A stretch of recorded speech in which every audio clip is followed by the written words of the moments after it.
When I started this YouTube channel, it was creating videos that I wish younger me had as a young teacher. And so this one is no different. Younger me would have been going into whether it was winter break or spring break or Thanksgiving break or President's Day weekend, whatever, and wondering, should I be working during this? And when I'm not working, I would just be feeling really bad that I wasn't working. And so today, some of you have this figured out. Some of you are right there with younger me trying to figure out what's the best course of action here. So today I want to talk about this idea of, should you be working through your break or should you be taking a break during your break? That's what we're going to talk about. What I've learned in my experience over the years that I know I need is, one, it's thinking about what do you need? And when I say that, there's two different words you get emphasized there. What do you need and what do you need? Not what is everyone else doing. We all know that Patty, who works across the hall, who worked all break and got all the new stuff done and is planned out for the rest of the year, that's great. That might not be your stage of life. It might not be what your capacity is at the moment. I thought I worked hard when I was younger.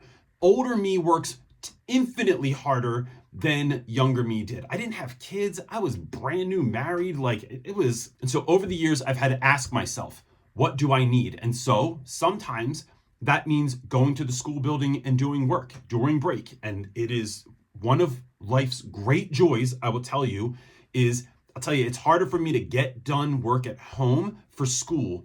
But if I go to the building, it is quiet.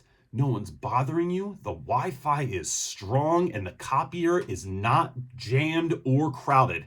So showing up and getting that stuff done, I would just bring my skateboard in with me and ride from the office to my classroom, bring my kids up with me and stuff like that. I realize this is not everyone's reality. It was creating an opportunity for fun and for excitement and for things to get done with boundaries, because when I went home, I was done doing work.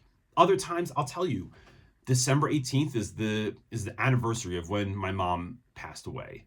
And there are years when that hits me harder than others, where I realize I just need to dive into family, into rejuvenation, into pouring into myself. And so I have to weigh those two things to figure out which one is best for me in this season. Now, the second thing I want to talk about is figuring out if I do feel compelled to do work. So you might be a newer teacher and you're going to have to do a lot more work than a veteran teacher does. This is just kind of the way that it is until you sort of figure out your own systems and have a backlog of work that you can just kind of pull from sometimes that allows you to take more breaks. I find that if I go by this principle, create over evaluate, I do a lot better. Grading papers, getting through a backlog of old stuff that I have to do is really difficult. And it is rarely life-giving because you're just getting aggravated at the mistakes, at the grades, at you're watching numbers drop in the grade book. Instead, trying to create something and thinking, when I come back from this break, what could we be doing? What's one small change, or what's a new project? What's something fun? What's a way that we could build anticipation for this lesson before we jump into the next lesson or unit? What's a fun new bulletin board display that I could surprise the students with? What's a new way that I could add decor to my room? What's a new project that we could be doing? And so my daughter right now is working on a project for school that in her critical thinking class, they are creating board games.